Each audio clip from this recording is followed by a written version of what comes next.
चलिए बच्चों, आज हम क्लास 10वीं का सामाजिक विज्ञान का 80 वस्तुनिष्ठ प्रश्न देखेंगे, जो आपके एग्जाम के दृष्टिकोण से बहुत ही क्या है, महत्वपूर्ण है। तो चलिए शुरुआत करते हैं। तो जो हमारा पहला प्रश्न आपका है, देख सकते हैं आप आपके स्क्रीन पे।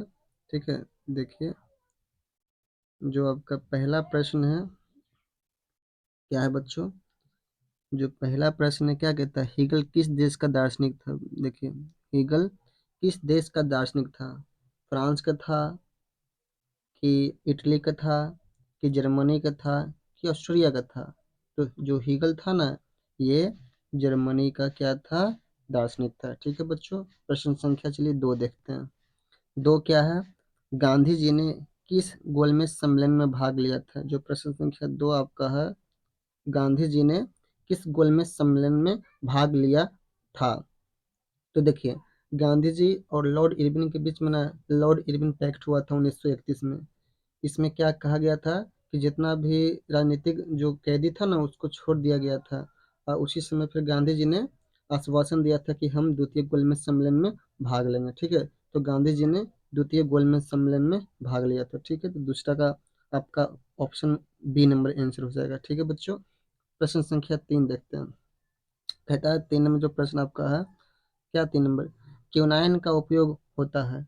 बताइए, क्विनाइन का उपयोग कहाँ होता है। मलेरिया में होगा, कि कैंसर में होगा, कि दर्द निवारण में होगा, कि टीबी में होगा। जो प्रश्न संख्या 3 है बच्चों, क्विनाइन का उपयोग कहाँ होता है बच्चों। क्विनाइन का उपयोग मलेरिया में होता है। ठीक है, मलेरिया के उपचार में होता है। चलिए बच्चों, प्रश्न संख्या 4 देखते हैं। 4 जो हमारा प्रश्न है, निम्न में पुरानी जुलट मिट्टी कौन है। बताइए, पुरानी जुलट मिट्टी को और हम क्या कहते हैं। ऑप्शन है खादर, बांगर, लेटेराइट, इनमें से कोई नहीं। तो जो पुरानी जुलट मिट्टी है ना, उसको हम क्या कहते हैं बच्चों, उसको हम बांगर कहते हैं। ठीक, उसको हम क्या कहते हैं, बांगर कहते हैं। चलिए प्रश्न संख्या 5 देखते हैं बच्चों। प्रश्न संख्या जो 5 हमारा है, देखिए 5 क्या है, क्या 5 नंबर है, नवीन नगर तापीय विद्युत संयंत्र कहाँ स्थित है। देखिए, तापीय विद्युत संयंत्र का मतलब कहाँ होता है, जहाँ पे बिजली बनती है। और तापीय विद्युत संयंत्र मीन्स जहाँ पे कोयला से बिजली बनती होगी। तो बताइए कहाँ पर है। ऑप्शन क्या है बच्चों, मुजफ्फरपुर, बरौनी, औरंगाबाद, रोहतास। तो जो हमारा नवीन नगर जो तापीय विद्युत संयंत्र है ना बच्चों, ये हमारा कहाँ है बच्चों, औरंगाबाद में है। ठीक है, तो 5 के आंसर क्या हो जाएगा बच्चों, सी नंबर। चलिए प्रश्न संख्या अब हम लोग बच्चों कितना देखते हैं,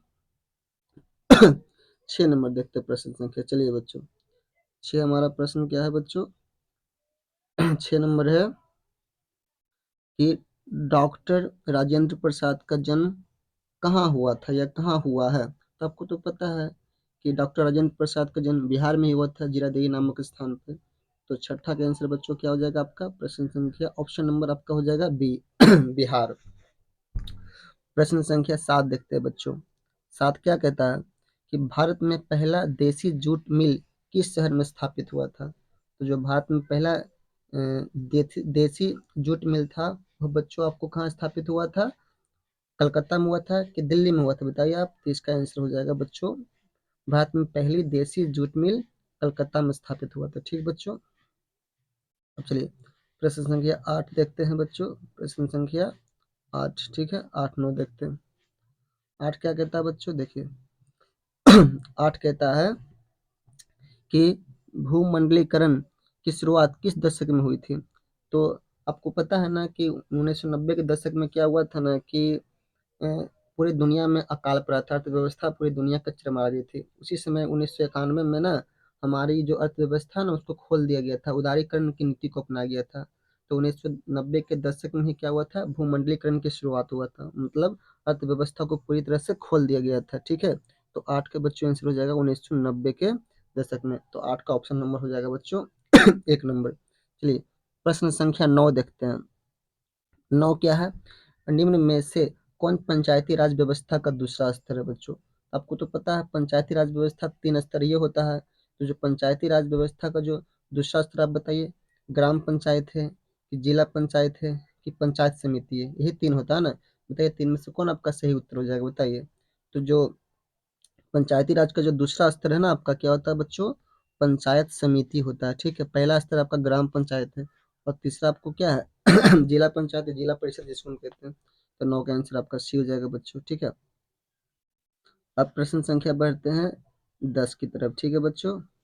प्रश्न नंबर 10 11 देखते हैं। देखिए प्रश्न संख्या 10 क्या कहता है, 10 नंबर है 1871 में कौन सी संधि हुई थी, बताइए आप। 1871 में कौन सी संधि हुई थी? ऑप्शन ए है फ्रैंकफर्ट की संधि हुई थी, ऑप्शन बी है पेरिस की संधि हुई थी, ऑप्शन सी है वियना कांग्रेस की संधि हुई थी, या ऑप्शन डी इनमें से कोई नहीं। तो 1871 में बच्चों फ्रैंकफर्ट की संधि हुई थी, याद रखिएगा, ठीक है बच्चों। चलिए प्रश्न संख्या 11 देखते हैं। 11 नंबर है देखिए बिहार में पंचायती राज संस्थाओं में महिलाओं के लिए कितनी सीटें आरक्षित है? तो आपको तो पता है कि बिहार में पंचायती राज संस्थाओं में महिलाओं के लिए पता है बच्चों कितनी सीट आरक्षित है? ये आपका 50% सीट आरक्षित है। कितने बच्चों? 50%। तो ऑप्शन नंबर आपका क्या हो जाएगा? ए नंबर हो जाएगा। बहुत ही वेरी वेरी इंपॉर्टेंट सवाल ये है कि बिहार में पंचायती राज में संस्थाओं में महिलाओं के लिए 50% सीटें आरक्षित है, ठीक। अब आगे की तरफ बढ़ते बच्चों।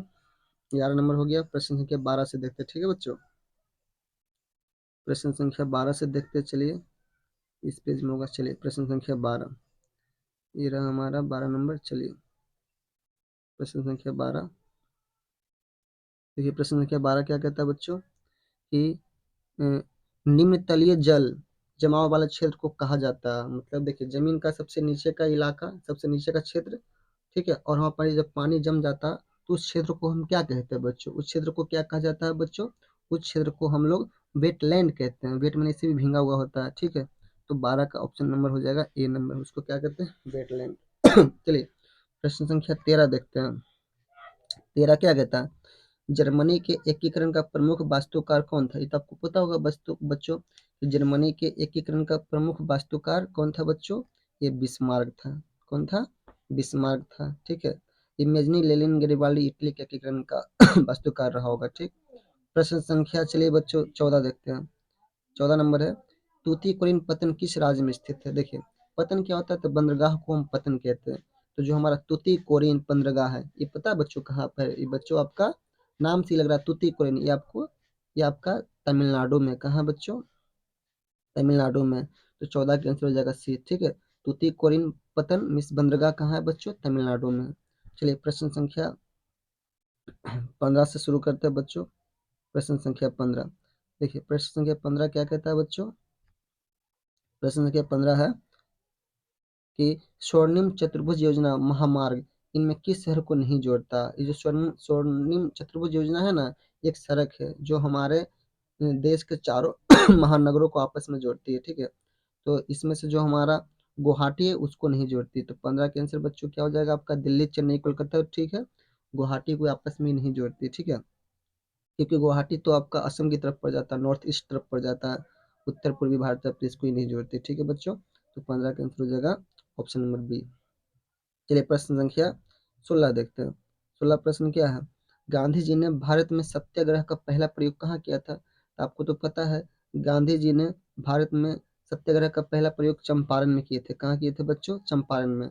एक सवाल ये भी पूछता है कि गांधी जी किसके आग्रह पर चंपारण आए थे? तो राजकुमार शुक्ल, ठीक है, याद नाम रखिएगा। राजकुमार शुक्ल के कहने पर, उनके कहने पर ही गांधी जी चंपारण आए थे, ठीक है। जहाँ पर तीन कठिया प्रणाली के खिलाफ उन्होंने सर्वप्रथम सत्याग्रह छेड़ा था, ठीक है।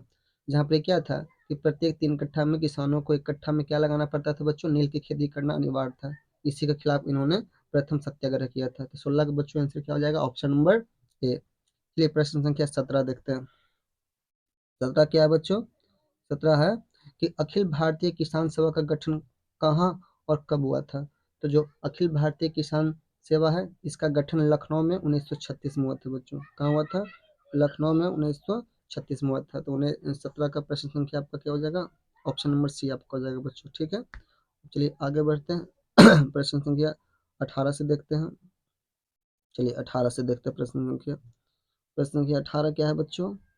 18 है कि निम्नलिखित में किसने पटना का नाम अजीमाबाद किया था? तो बताइए पटना का नाम किसने अजीमाबाद किया था? दारा शिकोह की अजीमुल शाह? तो इसका आंसर हो जाएगा पता है बच्चों क्या? ऑप्शन नंबर डी हो जाएगा, ठीक है। पटना का नाम अजीमाबाद किसने किया था? तो Azimuddin Shah, option number D, ठीक है बच्चों। चलिए प्रश्न संख्या 19 देखते हैं। 19 क्या है बच्चों? नरोत्तम सिंहनुक कहाँ के शासक थे? ध्यान से सुनिए प्रश्न। नरोत्तम सिंहनुक कहाँ के शासक थे? तो ये बच्चों कहाँ के शासक थे? ये कंबोडिया के शासक थे। कहाँ के शासक थे? कंबोडिया के शासक थे नरोत्तम सिंहनुक। अब प्रश्न संख्या चलिए 20 देखते हैं। 20 क्या है बच्चों? 20 है, प्रश्न संख्या 20 देखते हैं, चलिए। प्रश्न संख्या 20, 20 है, भारत में न्यूनतम मजदूर कानून किस वर्ष पारित हुआ था? तो जो भारत में न्यूनतम कानून जो मतलब कानून है वो किस वर्ष पारित हुआ था बच्चों? तो ये आपका 1948 में ही पारित हो गया था, ठीक है। तो 20 का आंसर हो जाएगा बच्चों डी नंबर, ठीक है बच्चों। चलिए अब प्रश्न संख्या 21 से देखते हैं बच्चों। 21 नंबर सवाल है 21 नंबर क्या सवाल है? 21 नंबर सवाल है कि यूरोप वासियों के लिए किस देश का साहित्य एवं विज्ञान प्रेरणा का स्रोत रहा? मतलब यूरोप वासी किस देश के साहित्य व विज्ञान से सीखते रहे हैं? तो जो प्रश्न संख्या 21 है बच्चों, इसका आंसर हो जाएगा इंग्लैंड। औद्योगिकरण की शुरुआत भी सबसे पहले इंग्लैंड में हुआ था। तो यूरोप यूरोप वासी थे, इंग्लैंड से बहुत कुछ सीखते रहे थे। तो ऑप्शन नंबर डी हो जाएगा। चलिए प्रश्न संख्या 22 देखते हैं बच्चों। 22 क्या है? राष्ट्रवाद की अवधारणा का जन्म किस घटना से माना जाता है? तो ये तो आप पढ़े हैं कि राष्ट्रवाद की अवधारणा का जन्म किस घटना से माना जाता है बच्चों, आप लोग बताइए। तो राष्ट्रवाद की अवधारणा का जन्म पुनर्जागरण काल से माना जाता है। पुनर्जागरण काल तो जान ही रहे बच्चों। पुनर्जागरण की शुरुआत इंग्लैंड में ही हुआ था। तो 22 का आंसर बच्चों क्या हो जाएगा? Option number A. चलिए बच्चों 23 देखते हैं। मेटरनिक कौन था? ये तो आपको पता ही होगा। मेटरनिक कौन था? तो जो मेटरनिक था ना बच्चों, ये आपका कौन था? मेटरनिक कौन था बच्चों? तो ये ऑस्ट्रिया का चांसलर था। चांसलर बोले तो अभी के प्रधानमंत्री, ठीक है। चांसलर मतलब क्या होता है बच्चों? अभी के प्रधानमंत्री होता है, ठीक है। तो ऑप्शन नंबर आपका ए हो जाएगा। चलिए प्रश्न संख्या 24 देखते हैं। 24 प्रश्न क्या है बच्चों? 24 नंबर कहता है, महात्मा गांधी को चंपारण आने का निमंत्रण किसने दिया था? अभी हम बताए थे ना बच्चों आपको कि महात्मा गांधी को चंपारण आने का निमंत्रण राजकुमार शुक्ल ने दिया था। ये बहुत बार प्रश्न पूछ चुका है, ठीक है, बड़े बड़े एग्जामों में पूछा है, तो बच्चों याद रखिएगा, ठीक है। राजकुमार शुक्ल ने गांधी जी को चंपारण बुलाया था। चलिए प्रश्न संख्या 25 देखते हैं। लखनऊ समझौता किस वर्ष हुआ था? देखिए लखनऊ समझौता बच्चों किस वर्ष हुआ था? तो 1916 में लखनऊ समझौता हुआ था, ठीक है। पहली बार क्या हुआ था कि 1907 में लाहौर अधिवेशन में कांग्रेस टूट गया था। 1907 में जो अधिवेशन हुआ था उसमें कांग्रेस टूट गया था, लाहौर में या शायद नागपुर में हुआ था। तो फिर उसमें क्या हुआ था, नरम दल और गरम दल अलग हो गया था। लेकिन फिर 1916 में क्या हुआ था, आपस में समझौता हो गया था। तो लखनऊ समझौता किस वर्ष हुआ था बच्चों? 1916 में हुआ था, याद रखिएगा, ठीक। चलिए प्रश्न संख्या 26 देखते हैं। भारत का डाक विभाग कितने जोनों में विभाजित है बच्चों? तो जो हमारा भारत का जो डाक विभाग है बच्चों, ये आपका कितने जोनों में विभाजित है? तो 26 का आंसर बच्चों आपको क्या हो जाएगा? 26 का आंसर हो जाएगा ऑप्शन नंबर ए। भारत का डाक विभाग कितने जोनों में विभाजित है? 8 जोनों में विभाजित है। कितने जोनों में है बच्चों? 8 जोनों में क्या है? 8 जोनों में विभाजित। ऑप्शन नंबर आपका हो जाएगा ए नंबर, ठीक है बच्चों। चलिए अब प्रश्न संख्या 26 के बाद 27 से देखते हैं बच्चों, ठीक है। प्रश्न संख्या 27 देखिए। 27 क्या कहता है बच्चों? 27 नंबर, 27 है 27, सॉरी,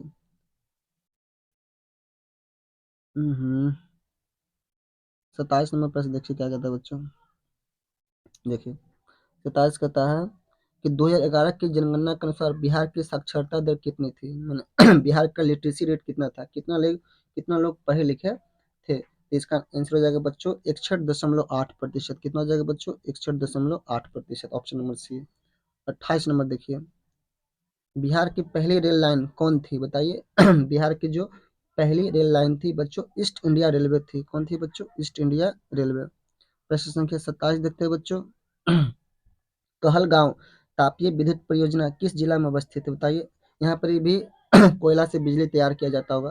तो जो कहलगांव तापीय विद्युत परियोजना है बच्चों, ये कहाँ है? तो 29 का आपका आंसर हो जाएगा बच्चों भागलपुर। कहाँ है बच्चों? भागलपुर में, ठीक है। चलिए प्रश्न संख्या 30 से देखते हैं बच्चों। 30 नंबर बहुत आसान सवाल है, आप सबको पता होगा। 30 नंबर प्रश्न क्या है कि बिहार की राजधानी कहाँ है बच्चों? तो आपको तो पता होगा कि बिहार की राजधानी राजधानी कहाँ है बच्चों? पटना। बिहार की राजधानी कहाँ है? पटना। चलिए प्रश्न संख्या 30 देखते हैं। 31 देखते हैं। तीन कक्षीय प्रणाली किन पर लागू थी? अभी बताया था ना कि चंपारण में गांधी जी इसी का तो विरोध करने गए थे। ये किसानों पर लागू थी। प्रत्येक 3 कट्ठा में 1 कट्ठा नील लगाना पड़ता था बेचारे किसानों को, ठीक है? इससे भूमि बंजर हो जाती थी, फिर 2-3 वर्ष तक वहाँ पे कुछ नहीं होता था। तो 31 का हो जाएगा ऑप्शन नंबर ए। किसानों पर 3 कट्ठा प्रणाली क्या थी? लागू थी। चलिए प्रश्न संख्या 32 देखते हैं। 32 क्या है बच्चों? इनमें कौन चिपको आंदोलन से संबंधित है? बताइए। चिपको आंदोलन से सुंदरलाल बहुगुणा, ठीक है बच्चों। चिपको आंदोलन से कौन संबंधित है बच्चों? सुंदरलाल बहुगुणा चिपको आंदोलन से संबंधित है, ठीक है? तो 32 को हो जाएगा सी नंबर बच्चों, ठीक है। अब चलिए प्रश्न संख्या देखते हैं 33 से। 33 से देखते हैं बच्चों, चलिए। 33 प्रश्न क्या है बच्चों? 33 जो हमारा है, क्या देखिए, सुंदरबन किस राज्य में? तो ये तो आपका पश्चिम बंगाल में, इससे भी सुंदरबन डेल्टा सबसे बड़ा डेल्टा है, ठीक है? तो 33 का आंसर क्या हो जाएगा बच्चों? ये नंबर सुंदरबन कहाँ है बच्चों? ये आपका पश्चिम बंगाल में है, ठीक है। चलिए प्रश्न संख्या 34 देखते हैं। 34 क्या है बच्चों? इनमें कौन लोहा का है, इसको बताइए। हेमाटाइट, मैग्नेटाइट, ये सब किसका है? इसको तो लोहा का। तो 34 का बच्चों क्या हो जाएगा आंसर? सी। साइंस में भी आपका काम दे देगा, साइंस का एग्जाम तो हो चुका होगा शायद, मे बी। 34 को हो जाएगा सी। चलिए 35 नंबर देखते हैं बच्चों। सबसे घटिया कोयला पता है किसको कहा जाता है? सबसे घटिया कोयला किसको कहा जाता है बताइए। सबसे घटिया कोयला पीट होता है, ठीक है? पीट को सबसे घटिया कोयला कहते हैं। और सबसे अच्छा कोयला माना जाता है एंथ्रासाइट को। दो सवाल याद रखिएगा, सबसे घटिया कोयला पीट, और सबसे अच्छा कोयला, बढ़िया कोयला माना जाता है एंथ्रासाइट को बच्चों, ठीक है? तो 35 तक हमारा हो चुका है बच्चों। चलिए अब आगे बढ़ते हैं। 35 को 36 से देखते, देखिए 36 क्या है बच्चों? 36 नंबर सवाल है कि निम्नांकित में किस खनिज के साथ प्राकृतिक गैस पाई जाती है? तो पेट्रोलियम। पेट्रोलियम के साथ तो सब कुछ निकलता है भाई नीचे से अंदर से, ठीक है? तो जो प्राकृतिक गैस है उसी का एक क्या है? अवयव है, पेट्रोलियम का ही अवयव है। तो 36 का क्या हो जाएगा बच्चों आंसर? 36 का आपका हो जाएगा सी नंबर, पेट्रोलियम, ठीक है। प्रश्न संख्या 37 देखते, देखिए। तथा गोविंद सागर कृत्रिम जलाशय संबंधित बताइए। ये कृत्रिम यानी मानव निर्मित जलाशय है, ठीक है? तो गोविंद सागर कृत्रिम जलाशय संबंधित है, मतलब किस बांध के आसपास है, ठीक है? तो आप बच्चों 37 का जवाब बताइए, कहाँ पर होगा बच्चों? तो इसका हो जाएगा भाखड़ा नांगल बांध से संबंधित है, ठीक? वहीं पर उसी के आसपास होगा हमारा, क्या होगा बच्चों? उसी के आसपास होगा भाखड़ा नांगल बांध। चलिए बच्चों प्रश्न संख्या 38 देखते हैं। 38 क्या है? प्राकृतिक गैस पाई जाती है, बताइए। प्राकृतिक गैस कहाँ पाया जाएगा बच्चों? तो प्राकृतिक गैस जो हमारा रहता है ना बच्चों, कहाँ पाई जाती है? खनिज तेल के साथ ही पाई जाती है। जहाँ से खनिज तेल की खुदाई होता है ना, जहाँ से निकाला जाता है, वहीं पर ये क्या पाई जाती है बच्चों? खनिज तेल के साथ ही प्राकृतिक गैस पाई जाती है। प्राकृतिक गैस बोले तो मीथेन, ठीक है बच्चों। चलिए अब प्रश्न संख्या 39 से हम लोग देखते हैं। 39 प्रश्न। 39 क्या है बच्चों? 39 नंबर है कि रेल वर्कशॉप कहाँ स्थित है? रेल वर्कशॉप कहाँ स्थित है? जमालपुर में है, कि भागलपुर में है, कि पटना में है, कि मुंगेर में बच्चों? तो 39 का जवाब आपका हो जाएगा, ये कहाँ है बच्चों? जमालपुर में है, ठीक है। चलिए प्रश्न संख्या 40 देखते हैं। 40 क्या है बच्चों? पक्की सड़कों की लंबाई की दृष्टि से प्रथम स्थान पर कौन राज्य है? देखिए महाराष्ट्र एक ऐसा राज्य है, ठीक है बच्चों, जहाँ पर ये पक्की सड़क बहुत ज्यादा लंबाई में है। बहुत ज्यादा पक्की सड़क का निर्माण महाराष्ट्र में है। सबसे उन्नत राज्य भी महाराष्ट्र है। इसको हम आर्थिक राजधानी भी कहते हैं, ठीक है? तो इसका आंसर हो जाएगा बच्चों महाराष्ट्र। 40 का क्या हो जाएगा बच्चों? महाराष्ट्र। चलिए अब प्रश्न संख्या हम 41 देखते हैं। 41 क्या है बच्चों? आईएसआई का प्रतीक हमारी रक्षा करता है। देखिए आईएसआई का प्रतीक पता है? नकली और गैर मानक उत्पादों से। जिस पर आईएसआई का मार्क लगा हुआ, चिन्ह लगा हुआ, तो समझिए वो असली चीज है, नकली नहीं है। ये हमको क्या करता है? नकली और गैर मानक उत्पादों से हमारी रक्षा करता है। तो ऑप्शन नंबर ए आपका हो जाएगा इसका आंसर, ठीक है बच्चों। चलिए अब प्रश्न संख्या 42 से देखेंगे।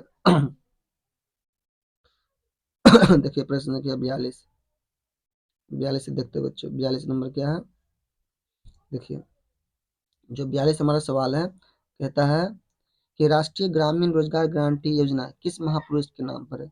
ये तो आपको पता है कि राष्ट्रीय ग्रामीण रोजगार गारंटी योजना किस महापुरुष के नाम पर है? तो महात्मा गांधी के नाम पर है, ठीक है। इसका ऑप्शन नंबर ए हो जाएगा, जिसको मनरेगा कहते हैं, जिसके तहत ग्रामीण इलाकों में लोगों को कम से कम 100 दिनों तक की रोजगार देने की व्यवस्था की गई है, ठीक है। चलिए प्रश्न संख्या 43 देखते हैं। प्रत्यक्ष कर के अंतर्गत निम्न में से किसे शामिल किया गया है?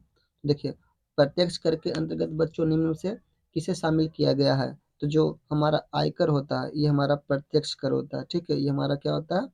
प्रत्यक्ष कर होता है, व्यक्ति को खुद से चुकाना पड़ता है, ठीक है। तो ये हमारा प्रत्यक्ष कर हो गया। चलिए प्रश्न संख्या 44 देखते हैं बच्चों। निम्न में कौन प्राथमिक क्षेत्र है? बताइए। कृषि, ठीक है, पशुपालन, मछली पालन, ठीक है, ये सब हमारा किस में आता है? प्राथमिक क्षेत्र में आता है, ठीक है। और प्राथमिक क्षेत्र को ही बच्चों क्या कहते हैं? कृषि क्षेत्र भी कहते हैं, ठीक है। इसका आंसर हमारा हो जाएगा ऑप्शन नंबर बी, ठीक है। प्राथमिक क्षेत्र को कृषि क्षेत्र कहते हैं, द्वितीय क्षेत्र को औद्योगिक क्षेत्र कहते हैं, और तृतीय क्षेत्र को बच्चों क्या कहते हैं? सेवा क्षेत्र कहते हैं, याद रखिएगा, ठीक। चलिए 45 नंबर सवाल देखते हैं। 45 सवाल है बच्चों कि कृषि सुखाड़ होता है, बताइए। कृषि का जो होता है वहाँ पे सुखाड़ कहाँ होता है? बताइए। 45 का आंसर क्या हो जाएगा बच्चों? मिट्टी की नमी के अभाव में। यदि मिट्टी में यदि नमी का कमी है ना, तो वहाँ पर फसल सही से नहीं हो पाएगा। नमी रहेगा तभी वहाँ पर मॉइस्चर बन पाएगा, तभी वहाँ पर फसल जो बीज है अंकुरित हो पाएगा। तो 45 का आंसर क्या हो जाएगा बच्चों? बी हो जाएगा, ठीक है। चलिए 46 देखते हैं। 46 क्या है बच्चों? विनिमय का सर्वोत्तम माध्यम क्या है? विनिमय मतलब होता है अदला बदली करना। तो पहले के समय में तो खैर वस्तु विनिमय प्रणाली था। अभी जो है ना, विनिमय का सबसे बढ़िया सर्वोत्तम माध्यम माना गया है मुद्रा को। किसको माना गया है बच्चों? मुद्रा को, ठीक है। तो 46 का आंसर क्या हो जाएगा बच्चों? 46 का सी हो जाएगा, ठीक है। चलिए अब प्रश्न संख्या 47 देखते हैं। 47 क्या है बच्चों? मुद्रा का काम क्या है? बताइए। मुद्रा का कार्य क्या? मुद्रा का कार्य है तो मूल्य का मापन, बिल्कुल बात है। आपके पास कितना पैसा है, इसको आप क्या करते हैं? आप गिन सकते हैं, माप सकते हैं। मूल्य का संचय, आप बैंकों में पैसा को जमा कर सकते हैं मुद्रा के रूप में। विलंबित भुगतान, अब इसके माध्यम से पैसा भी विलंब भी हो जाए फिर भी आप भुगतान कर सकते हैं, किसी को पे कर सकते हैं, चुकता कर सकते हैं। यानी मुद्रा का इनमें से सभी काम है, इनमें से सभी कार्यों को मुद्रा करती है, ठीक है बच्चों। अब प्रश्न संख्या 47 तक हो गया। चलिए 48 देखते हैं बच्चों। 48 नंबर सवाल क्या है बच्चों?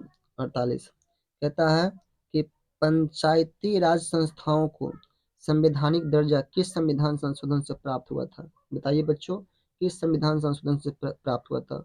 तो पंचायती राज संस्थाओं को संवैधानिक दर्जा 73वां संविधान संशोधन 1992 या 1900 शायद 93, कन्फर्म नहीं, लेकिन 73वां संविधान संशोधन से ही पंचायती राज संस्थाओं को संवैधानिक दर्जा मिला था, ठीक है। तो इसका आंसर हो जाएगा बच्चों 73वां संविधान संशोधन 1992, आई थिंक 1993 होगा, कन्फर्म हो लीजिएगा आप, ठीक है। चलिए प्रश्न संख्या 49 देखते हैं बच्चों।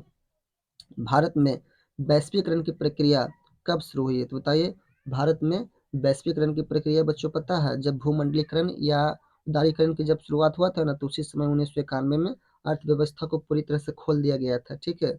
तो वैश्वीकरण की प्रक्रिया 1990 के दशक में शुरू हुई थी, और अगर ईस्वी पूछेगा तो 1991 हो जाएगा बच्चों, ठीक है। अब प्रश्न संख्या देखते हैं 50। भारत में राष्ट्रीय उपभोक्ता दिवस कब मनाया जाता है? बताइए। भारत में राष्ट्रीय उपभोक्ता दिवस कब मनाया जाता है बच्चों? तो जो हमारा 24 दिसंबर है बच्चों, 24 दिसंबर को भारत में राष्ट्रीय उपभोक्ता दिवस मनाया जाता है। तो इस प्रकार 50 तक हो गया बच्चों हमारा। प्रश्न संख्या 51 देखते हैं, ठीक है। देखिए प्रश्न संख्या 51 क्या है बच्चों? 51 आपका है कि 17वीं लोकसभा चुनाव किस वर्ष हुआ था? बताइए। तो 1919 में जो आम चुनाव हुआ था वो हमारा क्या था बच्चों? 17वीं था, ठीक है। 1919 में 2019 में जो आम चुनाव हुआ था वो क्या था? 17वीं था। और 2024 में भी एक चुनाव होगा। 2024 में आने वाले मतलब 2-3 महीने में चुनाव होगा, जिसको हम बोले 18वीं लोकसभा चुनाव, याद रखिएगा, ठीक है। तो ये भी बात आप याद रखिएगा, 17वीं लोकसभा चुनाव 2019 में हुआ, फिर 5 वर्ष बाद प्रत्येक आम चुनाव होता है, तब 2024 में 18वीं लोकसभा का चुनाव होगा। तो ये बच्चों आप याद रखिएगा। चलिए प्रश्न संख्या 52 देखते हैं।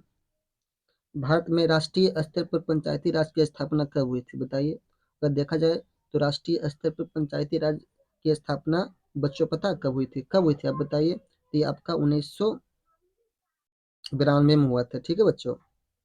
चलिए प्रश्न संख्या 93 देखते हैं। कौन सा कदम लोकतांत्रिक सुधार का सूचक है? बताइए। ऐसा कौन सा कदम है जिससे लोकतांत्रिक व्यवस्था मजबूत हो सकता है? बताइए।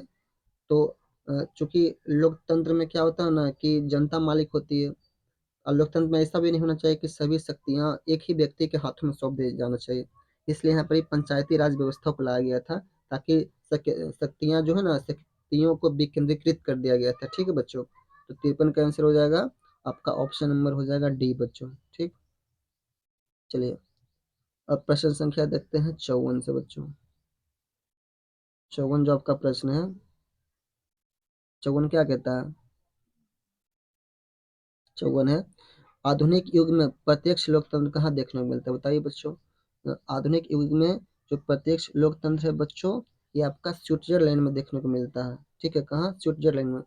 प्रत्यक्ष लोकतंत्र का मतलब क्या होता है? जिसमें जनता सीधे तौर पे भाग लेती है। जैसे मान लीजिए आप विधायक को चुनते हैं, तो अपना वोट खुद दे के विधायक को चुनते हैं। तो यहाँ पर ये क्या है बच्चों?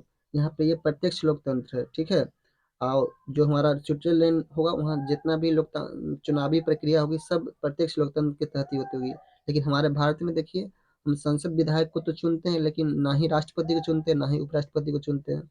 राष्ट्रपति उपराष्ट्रपति अप्रत्यक्ष हो गया। ठीक है, इसमें जनता सीधे सीधे भाग नहीं लेती। ठीक है, जैसे भारत में देखा जाए तो दोनों तरह का लोकतंत्र, प्रत्यक्ष भी है, अप्रत्यक्ष भी है। लेकिन अब क्या कीजिएगा, माना जाता है अप्रत्यक्ष लोकतंत्र भारत में, लेकिन दोनों तरह का, क्योंकि राष्ट्रपति उपराष्ट्रपति के चुनाव में हम लोग सीधे तौर पे भाग नहीं लेते हैं। ठीक है, हम अपने चुने गए प्रतिनिधियों के माध्यम, जो विधायक या जो निर्वाचित संसद में जो सदस्य होते हैं, वो राष्ट्रपति के चुनाव में भाग लेते हैं बच्चों। आप ये भी याद रखिएगा, राष्ट्रपति उपराष्ट्रपति बनने के लिए न्यूनतम आयु 35 वर्ष होना चाहिए, कम से कम 35 वर्ष। ठीक है बच्चों, आगे बढ़ते हैं, सवाल संख्या 55 देखते हैं। वर्तमान में भारत में कितने केंद्र शासित प्रदेश है? तो भारत में वर्तमान में पता है बच्चों, 8 केंद्र शासित प्रदेश है और 28 राज्य है। याद रखिएगा, 8 केंद्र शासित प्रदेश है और 28 राज्य है, बिल्कुल याद रखिएगा। ठीक है, चलिए प्रश्न संख्या 56 देखते हैं बच्चों। 56 क्या है बच्चों? बिहार में पंचायती राज का स्वरूप क्या? त्रिस्तरीय है। तो इसमें ग्राम पंचायत आता है, पंचायत समिति आता है, जिला परिषद आता है। तो इनमें से सभी आपका हो जाएगा। क्या हो जाएगा? इनमें से सभी। ठीक है बच्चों, तो 56 तक हो गया। चलिए अब प्रश्न संख्या 57 देखते हैं। प्रश्न संख्या 57 देखिए, प्रश्न संख्या 57 देखते हैं। ठीक है, 57 क्या है बच्चों? प्रश्न संख्या 57 कहता है कि 17वीं लोकसभा में महिलाओं की संख्या कितनी थी? जो 17वीं लोकसभा का चुनाव 2019 में हुआ था ना, उसमें उसमें पूछता है आपसे महिलाओं की संख्या कितनी थी, यानी महिलाओं, यानी कितनी महिला संसद बनी थी? तो इसका हो जाएगा ऑप्शन नंबर ए, 78 महिला संसद बनी थी 17वीं लोकसभा चुनाव में। याद रखिएगा। ठीक है, 17वीं लोकसभा चुनाव में बीजेपी भारतीय जनता पार्टी को अकेले 302 सीट, अकेले नहीं, हाँ अकेले शायद 302 सीट मिला था, अकेले। याद रखिएगा। ठीक है, ये प्रश्न संख्या 58 देखते हैं बच्चों। गठबंधन सरकार की पकड़ प्रशासन पर होती है। बताइए, अब बहुत लोग मिल के शासन चलाता है ना, तो इस पे पुलिस प्रशासन पे ढीली पकड़ होती है। ठीक है, क्योंकि सत्ता बहुत लोगों में विभाजित हो जाती है ना, यदि गठबंधन की सरकार होती है, तो इसमें जो प्रशासन पर पकड़ होती है ना बच्चों, वो ढीली रहती है। क्या रहती है बच्चों? ढीली रहती है। ठीक है बच्चों, प्रशासन पर पकड़ क्या रहती है? ढीली रहती है। चलिए प्रश्न संख्या 29 देखते हैं, सॉरी 59 देखते हैं। भारत में सर्वोच्च न्यायालय के मुख्य न्यायाधीश की नियुक्ति कौन करता है? देखिए, हमारे देश की सबसे बड़ी अदालत सर्वोच्च न्यायालय होता है, या इसी को हम उच्चतम न्यायालय भी कहते हैं। तो इसके जो मुख्य न्यायाधीश होते हैं ना, इसकी नियुक्ति की कौन करते हैं बच्चों? इसकी नियुक्ति राष्ट्रपति करते हैं। इसकी नियुक्ति कौन करते हैं? राष्ट्रपति करते हैं। और हमारे देश में सर्वोच्च न्यायालय की व्यवस्था कब की गई थी बच्चों? 24 जनवरी 1950 को सर्वोच्च न्यायालय की स्थापना की गई थी। और इसके पहले मुख्य न्यायाधीश थे डॉक्टर सुकुमार सिंह। ठीक है, भारत के पहले मुख्य न्यायाधीश कौन थे? सुकुमार सेन थे। अच्छा, देश की सबसे बड़ी अदालत होती है सर्वोच्च न्यायालय। इसके जो मुख्य न्यायाधीश होते हैं, इसके इसे नियुक्त कौन करते हैं बच्चों? तो इसे नियुक्त करते हैं राष्ट्रपति। तो 59 का हो जाएगा बच्चों ऑप्शन नंबर बी। ठीक है, और पूछेगा सर्वोच्च न्यायालय की स्थापना कब की गई? तो याद रखिएगा 1950। डेट आपसे नहीं पूछेगा, डेट पूछेगा तो 24 जनवरी याद रखिएगा। चलिए प्रश्न संख्या 60 देखते हैं बच्चों। 60, भारत योजना आयोग के प्रथम अध्यक्ष कौन थे? देखिए, योजना आयोग का गठन बच्चों ना 15 मार्च 1950 को किया गया था, और इसके अध्यक्ष होते हैं प्रधानमंत्री। तो आप खुद सोचिए, 1950 में देश के प्रधानमंत्री कौन थे बच्चों? पंडित जवाहरलाल नेहरू थे हमारे पहले प्रधानमंत्री। तो ही क्या रहे होंगे? योजना आयोग के भी अध्यक्ष रहे होंगे। ठीक है, तो याद रखिएगा बच्चों, 60 का हो जाएगा आपका सी नंबर। चलिए अब प्रश्न संख्या देखते हैं बच्चों, कुछ सवाल और बचा उसको भी देख लेते हैं। प्रश्न संख्या 61 देखते हैं बच्चों। 61 क्या है बच्चों, जर्मनी का एकीकरण कब पूरा हुआ था? यानी जर्मनी, आपको पता होगा ना कि छोटे छोटे 300 से अधिक राज्यों में क्या था, विभक्त था। तो जर्मनी है, जर्मनी का एकीकरण बच्चों कब हुआ था? तो जर्मनी का एकीकरण हो गया था बच्चों आपको 1871 ईस्वी में जर्मनी का एकीकरण हो गया था, जर्मनी एक हो गया था। ठीक, ये प्रश्न संख्या 62 देखते हैं। निम्नलिखित में कौन हमारे रहन सहन के स्तर को प्रभावित करता है? देखिए, हमारे रहन सहन के स्तर को प्रति व्यक्ति आय ही प्रभावित करता है। ठीक है, और राष्ट्रीय विकास सूचकांक मापने का सबसे बढ़िया तरीका है प्रति व्यक्ति आय, या किसी देश के बारे में हमको जानना है कि वो कितना विकसित है या कितना विकासशील है, तो सबसे उचित पैमाना, सबसे उचित सूचकांक प्रति व्यक्ति आय को ही माना जाता है। याद रखिएगा, प्रति व्यक्ति आय जिस देश की जितना अधिक रहेगा वह देश उतना ही समृद्ध और उतना ही विकसित होगा। तो 62 हो जाएगा बच्चों, सी नंबर। चलिए प्रश्न संख्या हम 63 देखते हैं। प्रश्न संख्या, चलिए 63 देख लेते हैं। 63 क्या कहता है बच्चों, अर्थव्यवस्था का किस क्षेत्र से हरित क्रांति से संबंधित है? देखिए, हरित क्रांति गेहूं उत्पादन से संबंधित है। गेहूं उत्पादन मतलब कृषि, कृषि मतलब प्राथमिक क्षेत्र, क्योंकि प्राथमिक क्षेत्र को ही कृषि क्षेत्र कहा जाता है बच्चों। तो 63 का आंसर हो जाएगा ऑप्शन नंबर ए। चलिए कुछ सवाल और बचता है, 64 से देखते हैं बच्चों। 64, 64 क्या है बच्चों प्रश्न, देखिए 64 देखते हैं। कहता है कि गांधी जी ने सत्याग्रह का पहला प्रयोग कहाँ किया गया था? फिर आ गया सवाल का रिपीटेशन हो गया। तो चंपारण में ही किए थे। ठीक है, तो सत्याग्रह का पहला प्रयोग गांधी जी कहाँ किए थे बच्चों? चंपारण में। चलिए प्रश्न संख्या 65 देखते हैं। ऑल इंडिया ट्रेड यूनियन, ठीक है, ऑल इंडिया ट्रेड यूनियन की स्थापना किस वर्ष हुई थी बच्चों? तो 65 का हो जाएगा ऑप्शन, ऑप्शन नंबर बी आपका। ठीक है, 1920 में हुआ था बच्चों। ठीक है, चलिए प्रश्न संख्या हम 66 देखते हैं बच्चों। बिहार की किस नदी की उत्पत्ति अमरकंटक से हुई है? बताइए, बिहार की किस नदी की उत्पत्ति अमरकंटक से हुई है? तो अमरकंटक से कौन सी नदी निकलती है बच्चों? सोन नदी निकलती है, याद रखिएगा कौन सी नदी, सोन नदी। ठीक है, चलिए प्रश्न संख्या आप 67 देख लेते हैं बच्चों। 67 देखिए, प्रश्न संख्या 67 क्या है बच्चों, देखिए कहता है कि भारत का सबसे बड़ा रेलवे क्षेत्र कौन सा है? बताइए, भारत का सबसे बड़ा रेलवे क्षेत्र बच्चों है उत्तरी रेलवे क्षेत्र। कौन सा है बच्चों? उत्तरी रेलवे क्षेत्र सबसे बड़ा क्षेत्र है। चलिए प्रश्न संख्या 68 देखते हैं।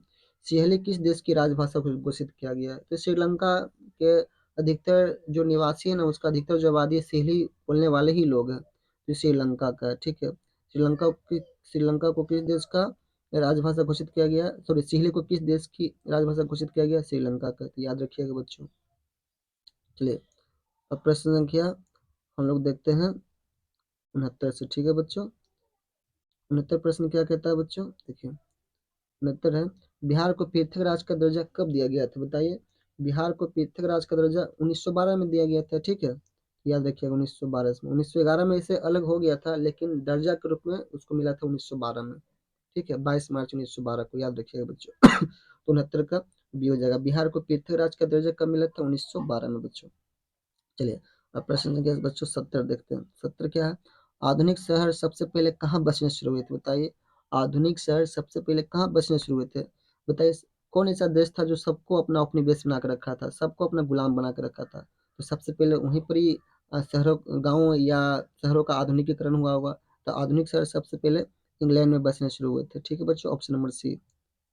चलिए प्रश्न संख्या अब देखते हैं बच्चों 71। 71 क्या है बच्चों, कहता है कि किस राज्य में खनिज तेल का विशाल भंडार है? बताइए, हमारे 28 राज्य में कौन सा वो राज्य है जहाँ पर बच्चों खनिज तेल का विशाल भंडार है? तो ये असम। और जानबे करते होंगे जो डिगबोई क्षेत्र है, तेल परिशोधक कारखाना वो असम में ही है। ठीक है, तो ये भी ध्यान रखेंगे बच्चों। 71 का हो जाएगा ऑप्शन नंबर ए आपका। ठीक है, खनिज तेल का विशाल भंडार कहाँ है बच्चों? असम में है। 71 हो गया हमारा। चलिए अब प्रश्न संख्या 72 देखते हैं। रेशम उद्योग का प्रसिद्ध केंद्र कौन है? भागलपुर। ठीक है, 72 का आपका ऑप्शन नंबर क्या हो जाएगा? बी हो जाएगा बच्चों। ठीक है, जो हमारा भागलपुर जो क्षेत्र है ना, ये रेशम उद्योग का प्रसिद्ध केंद्र रहा है, रहा था, रहा है, अभी भी है। ठीक है बच्चों, चलिए कुछ सवाल और बच्चा बच्चों, उसको भी देख लेते हैं। ठीक है बच्चों, कुछ सवाल और है उसको भी देख लेते हैं। चलिए 72 तक हो गया हमारा, 73 नंबर सवाल देखते हैं बच्चों। चलिए 73 जो सवाल हमारा है, 73 क्या है बच्चों, देखिए कहता है कि बिहार में सबसे कम वर्षा किस जिले में होती है बताइए? बिहार में सबसे कम वर्षा किस जिले में होती है? तो बिहार का जो बक्सर का इलाका है ना, वहाँ पर ही बहुत कम वर्षा होती है, तो इसको ध्यान रखिएगा, ऑप्शन नंबर डी। चलिए प्रश्न संख्या 74 देखते हैं। 74 क्या है बच्चों? निम्नलिखित में कौन दलित पैंथर्स के कार्यक्रम से संबंधित नहीं है? कौन नहीं है बताइए? कौन नहीं है? जाति प्रथा का उन्मूलन तो है बच्चा, ये तो रहेगा, ये तो रहेगा। भूमिहीन गरीब किसानों की उन्नति भी, ये भी संबंधित है। औद्योगिक मजदूरों का शोषण से मुक्ति, ये भी दलित पैंथर के कार्यक्रम में शामिल है, लेकिन दलित सेना का संगठन इसमें शामिल नहीं है, तो ऑप्शन नंबर ए हो जाएगा बच्चों। ठीक है, चलिए अब प्रश्न संख्या 75 देखते हैं बच्चों। 75 क्या है? कहता है कि भारत में पहली बार केंद्र में गैर कांग्रेसी सरकार कब बनी थी? देखिए, भारत में पहली बार 1977 में क्या हुआ था ना, कि मोरारजी देसाई के नेतृत्व में पहली बार गैर कांग्रेसी सरकार बनी थी। जनता पार्टी की तरफ से वे क्या बने थे? देश के प्रधानमंत्री बने थे। ठीक है, तो 1977 में हो गया था जब पहली बार गैर कांग्रेसी सरकार बनी थी। जनता पार्टी की तरफ से मोरारजी देसाई देश के प्रधानमंत्री बने थे, क्योंकि उसके जस्ट पहले 1975 में इंदिरा गांधी देश में राष्ट्रीय आपातकाल लगा चुके थे, बहुत सारे नेताओं को जेल में बंद कर दिया गया था। उसी के पहले जयप्रकाश नारायण ने संपूर्ण क्रांति का नारा दिया था बच्चों। इसके चलते इंदिरा गांधी को सत्ता से हाथ भी धोना पड़ा था। उसी समय 1977 में प्रथम बार गैर कांग्रेसी सरकार बनी थी, जिसके प्रधानमंत्री बने थे मोरारजी देसाई, और पार्टी थी जनता पार्टी। चलिए प्रश्न संख्या बच्चों 76 देखते हैं। किनके नेतृत्व में 1977 में जनता पार्टी की सरकार का गठन हुआ था? बताइए, किनके नेतृत्व में, किनके नेतृत्व में 1977 में जनता पार्टी की सरकार का गठन हुआ था? तभी तो हम बताएं बच्चों, 1977 में मोरारजी देसाई ना देश के प्रधानमंत्री बने थे, तो इन्हीं के नेतृत्व में जनता पार्टी का गठन हुआ था। ठीक है बच्चों, तो 76 तक हो गया। 4 प्रश्न और बच के बच्चों देखते हैं। जो हमारा 77 नंबर प्रश्न है, तो बच्चा बच्चा को पता होगा, नहीं पता होगा तो फिर बेकार है भारत में रहना बच्चों। 77 भारत की राजधानी कहाँ है बच्चों बताइए?